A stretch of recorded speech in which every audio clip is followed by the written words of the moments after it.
it's out. All I gotta do tomorrow is get the Crossmember out. Boy, we'll really have to modify that baby. Yeah. Oh, Whoppy.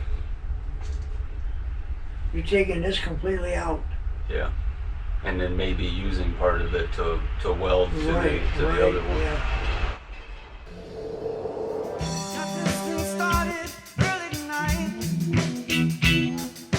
Hello, welcome back to It Will Run, and thanks for following along up to this point. We're starting on the suspension, the dreaded suspension. When I say start with the worst first, this is what I'm talking about. The hardest part of the project, the part that I was least confident with. The suspension and steering that came in the van, all the second gen Econolines, was a twin I-beam suspension. Ford released that in 1960 in the F-100 trucks. That twin I-beam suspension ran for 55 years. It's the same front suspension that I have in my work van. My 2007 E-250 has the same, with some modifications over the years, but basically the same I-beam design. I think it's a great design.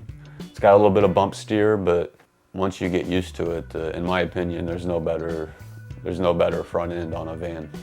So with that in mind, the fact that I was happy with the twin I-beam suspension and I needed a way to drive the front wheels to make it four-wheel drive, my natural selection was a twin traction beam suspension that they used in the F-150s from 1980 all the way up until 1996 on the four-wheel drive models, and the Broncos from 1980 until 1996, or actually 97 on the Broncos, the full-size Broncos.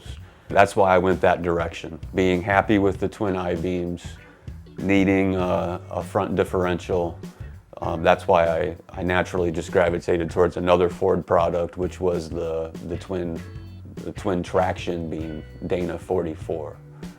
Grandpa and I went to a junkyard. We found a front end that was still in the truck. In fact, the engine was still in it also.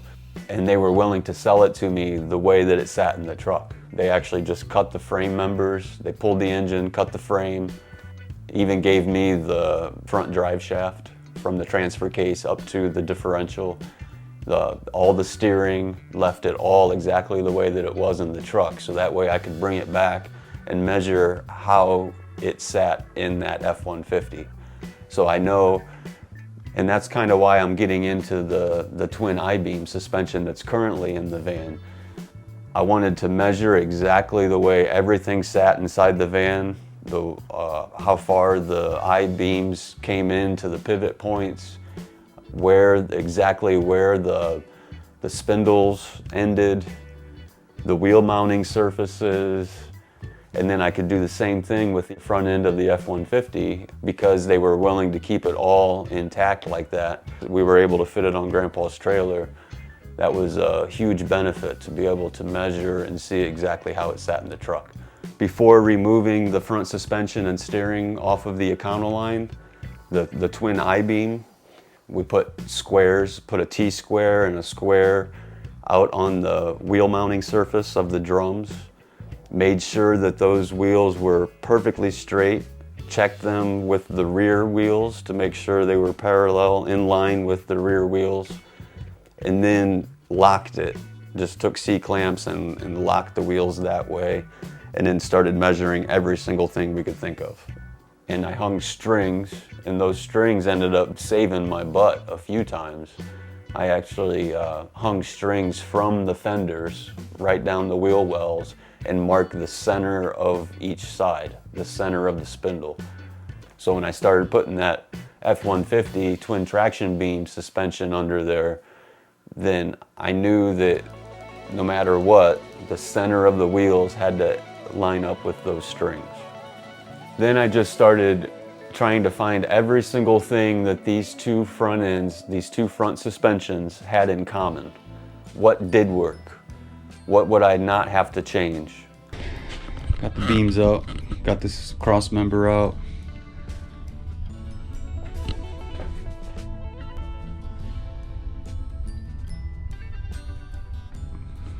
and open. Got the cross member sitting on top of this one. Just kind of lining some things up. This is the center line on the van cross member, and you can kind of see a mark going down the that's the center of the F-150 cross member. So just kind of got them lined up here. I got this one sitting on top of here, just looking to see. The plan right now is to move both beams out 2 inches to make all that stuff line up. Shocks, coils, wheels, and using extended axles outward 2 inches each for a total of 4 inches. We'll bring these radius arms out with the factory radius arms from the van.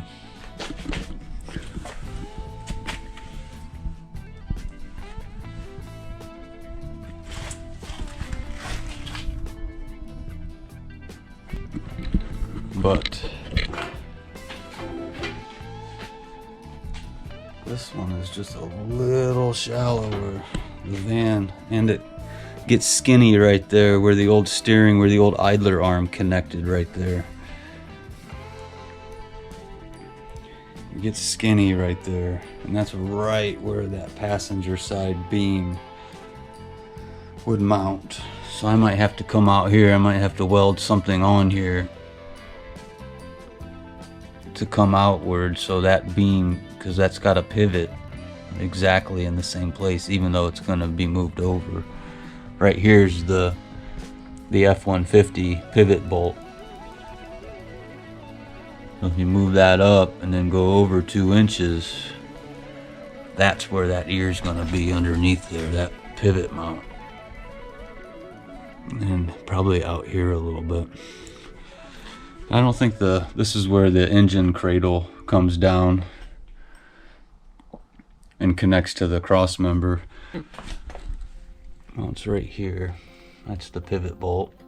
That's the mount, obviously. Oh, and these mounts are the exact same width, 2 1/4 inches, as the van mounts.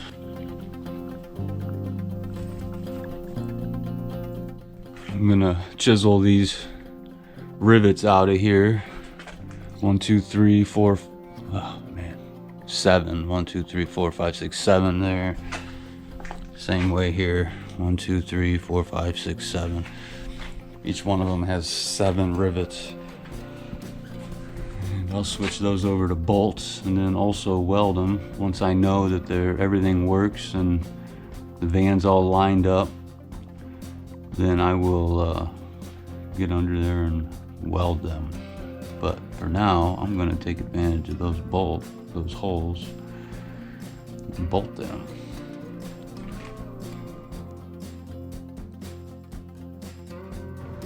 I got the both beams separated from the F-150 cross member.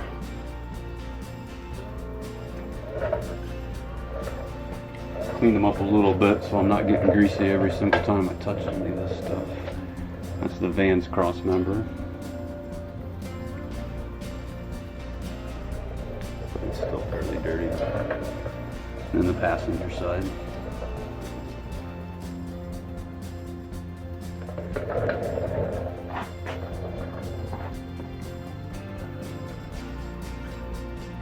And that's what the gearbox, the steering gearbox is still on there.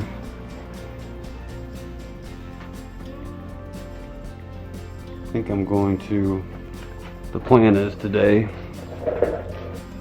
Grandpa's not here, he's building a deck right now.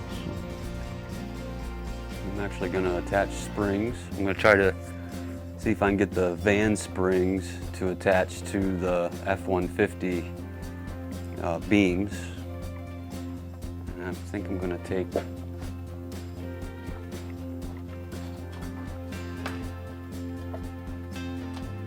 this little bracket off right here. That's where the spring sits normally on the Econoline. I don't know if that nut is welded to that plate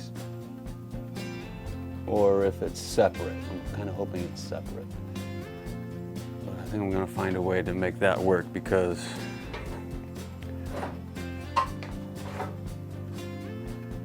the Econoline springs don't really sit on the perch very well. The F-150 springs are over here, but the tops are broke off of them.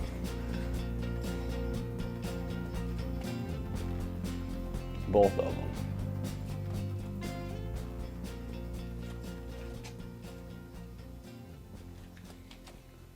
Look what the van's become. Oh my God. It is just loaded with spare parts. A few too many junkyard runs, I do believe. So I gotta start finishing stuff. I gotta start knocking some stuff off the list so I can make room to get more stuff at junkyards. You know how it is.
This part ought to be fun to watch.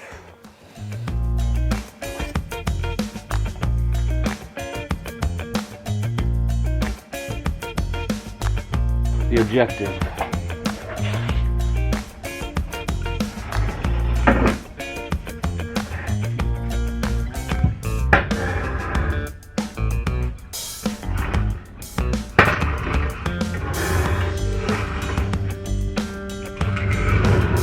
I feel like I've been measuring this thing for 2 weeks.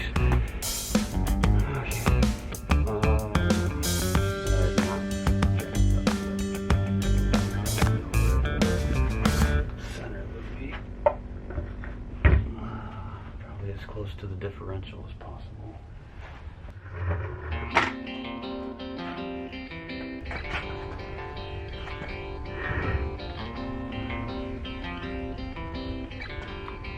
Probably gonna have to put a board under there or something. Probably that same board I was just using. Maybe once I get the radius arm put in the socket. Keep it from wanting to fall backwards.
I'm still way far down.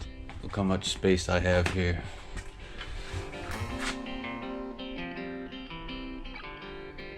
I do not want a lunchbox 4x4 van, monster van. And this is probably like a, if I did it like this, it'd be like a 8-inch lift, 10-inch lift, something like that. So we're not doing that. This was I kind of had a feeling that the factory Crossmember wasn't gonna work, but I just wanted to see how close it was.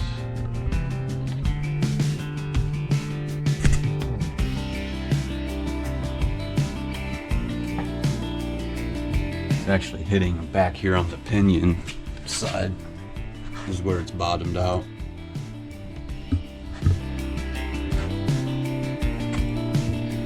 But let's go over some of the positives. I think the radius arms are looking pretty good. This is about, I gotta get those spindles, I gotta get the lockouts off and get the rotor caps off. But this is basically about center of the hub here. And the radius arm, well, I don't have any threads available, but you can see the space there.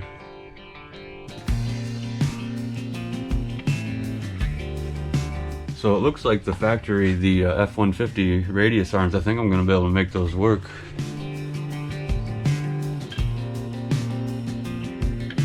Hopefully the mounts for the radius arms aren't too low,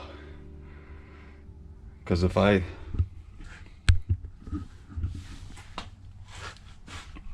get the wheels up where I want to,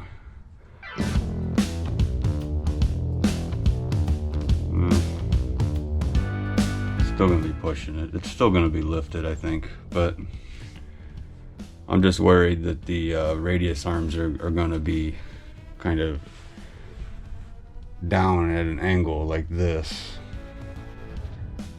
once I get it up where I want, but I'll deal with that hurdle once the time comes. But looks like the beam is going to be able to go in a little farther. You can see where the spring perch is lining up, and it's off to the left. So I'm going to have to push that beam in a little farther, which I think the radius arm can handle. And it'll get this maybe tucked back under a little bit, because I do not like that. That freaking lockout is sticking out like way beyond the van. That ain't cool. Okay, so what I'm gonna do now is I'm gonna get the factory Crossmember out of there, back out again, and I'm going to mock up the passenger side, and then I've got to start busting rivets again and get this Crossmember off of these frames, and then maybe get the steering box, get the gearbox off, start figuring out where I need to cut and how this is gonna go. Got it mocked up here, and as always, there's some good, some bad. This radius arm over here is giving me fits, making me think that This wheel is sticking out just a little bit too far. This one over here is perfect. It's basically doing whatever I want it to do. I'm guessing because there's not a differential attached to it. That's looking like that's about as low as I can get it. That's gonna be the ride height, hopefully. Which means it's not gonna fit in the garage.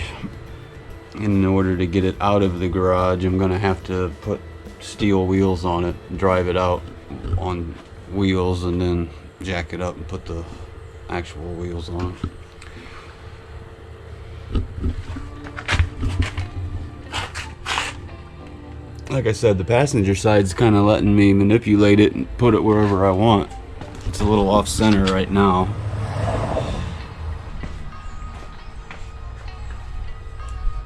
With this one, it's turned and it's out.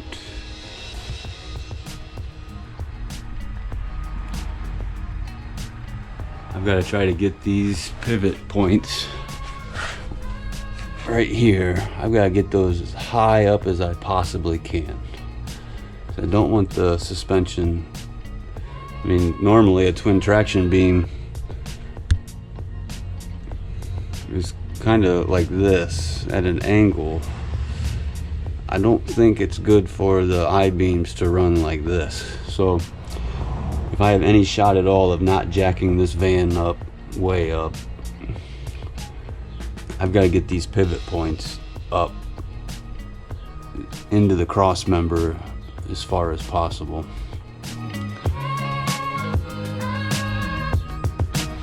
And the springs are way too tall. And the shocks too. Way, way, way too tall.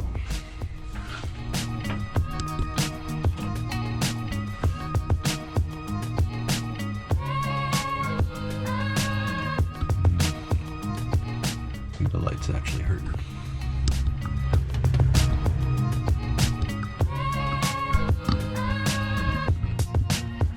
See, if I take this shock, put it down inside there, it's hitting the radius arm right now, and the body of the shock isn't even down inside the van.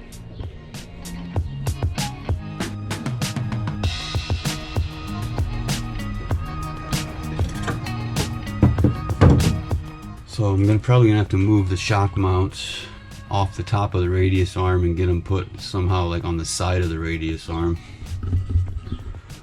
The coil springs, I don't know. It is right there. That sucker is, that perch is probably 8 inches.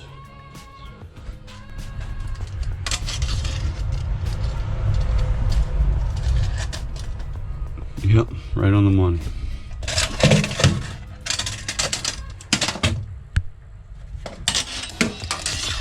I know they'll compress a little bit.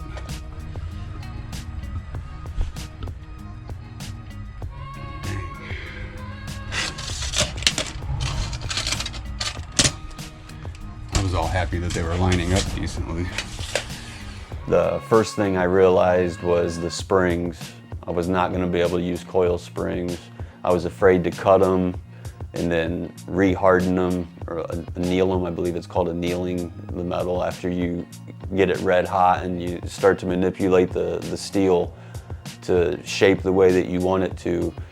Then you have to re-anneal it, and that involved like motor oil and dipping and fires, and I didn't want to go down that road. I've already heard bad things about cutting springs because coil springs are progressive, so it's not always the same tension in between each coil. This much travel is different than this much travel, and that spring is built in a way to handle loads differently and spring back differently according to how much weight is being put on them. So I was afraid of cutting them, and then I just decided to go airbags.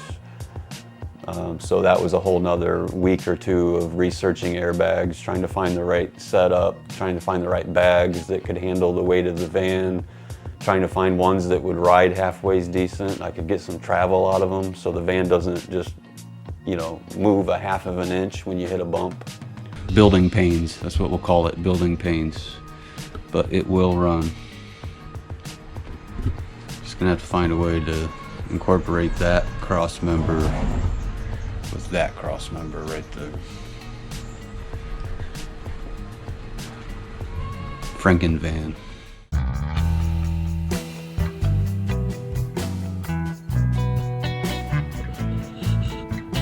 All right, Grandpa just left.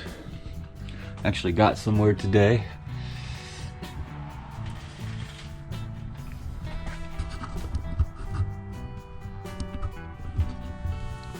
So this portion is getting removed. This is the old cross member. This is the F-150 cross member. So hopefully tomorrow, I don't know though, I might need a piece of steel where the truck, the F-150 cross member meets the frame.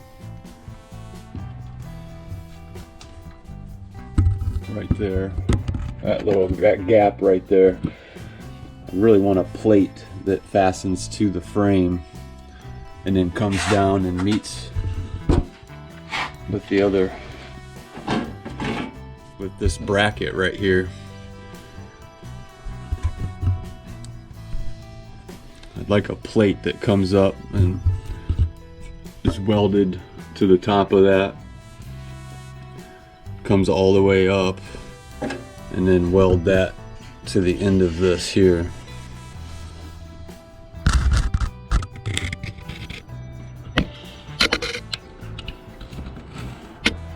But it's working.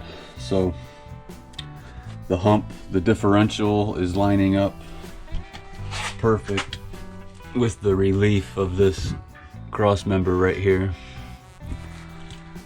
So what the plan is get this, the truck cross member, lined up exactly where it needs to be, tack it to the old one, get them to where they don't move, and then I can drop it down, drop both of them down together as one, and then once everything's welded together, then cut out this section of the old, leave all this over here on the right, but cut it right here. And actually that's where the emergency brake mounts, so I might need to find a way to keep that portion right there and then remove all of this until it meets up with this one. And then the cross member will be done, and then I can move forward with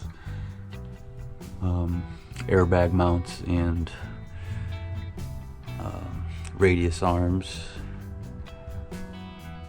and steering is going to be last. Steering is going to be a mess. Ugh, steering. We won't think about that. We're just going to think about the winds right now and how this thing will run. Alright, I gotta go in and shower. I'm filthy, and it's midnight. Awesome, awesome, awesome.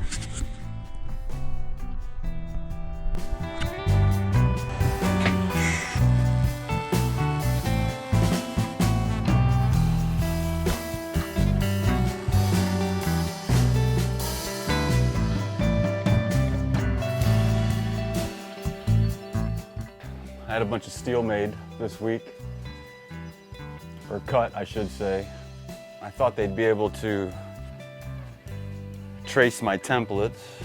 I went in with a bunch of templates and measurements, and he looked at me like I was crazy and said, yeah, we can't do that. I thought they could trace the template and then put it into Alpha or put it into CAD, digitize it basically, and then put it on the water jet and cut them.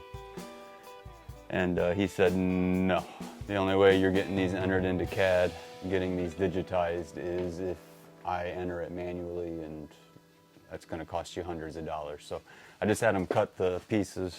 I need to cut these out. Oh, that's good on the ankle. That felt great. Oh, I felt it scrape all the way down, right to my ankle. I'm glad that happened. I gotta cut that out, cut that out. Same way here, cut that, cut that. Then I'll show you what I'm doing with it.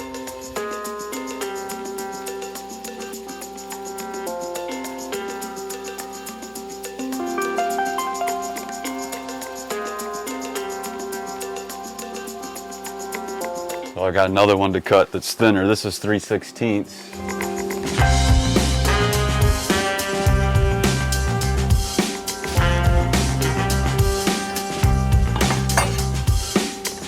This one's 1/8.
Got these plates done. That's actually not, that's the back side.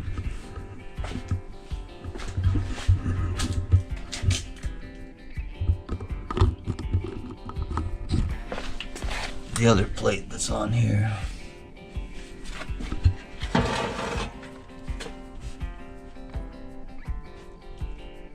On the Crossmember.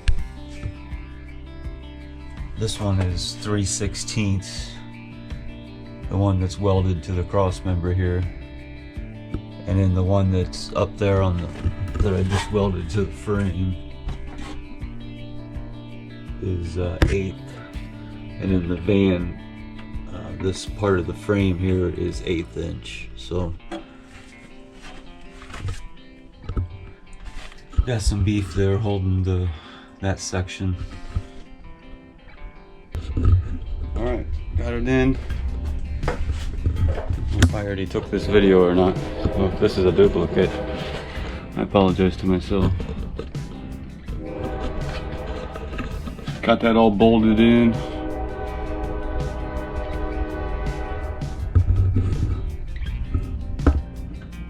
Like I said, these will be held together with more than just 2 bolts as I move along.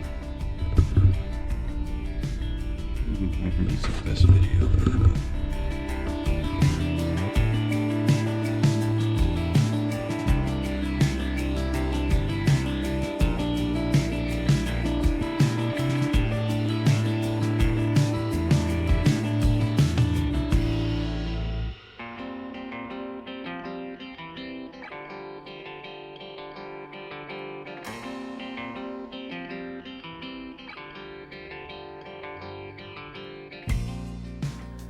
Stay tuned for the next episode. This front end is probably going to be like 3 installments, 3 episodes.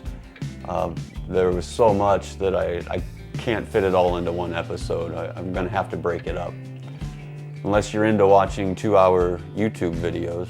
If so, you know, write down below, tell me that you like the long form videos like I do. But otherwise, I need to keep them under. I'm going to try to keep them all under 45 minutes. So thanks again for watching. Subscribe. Peace.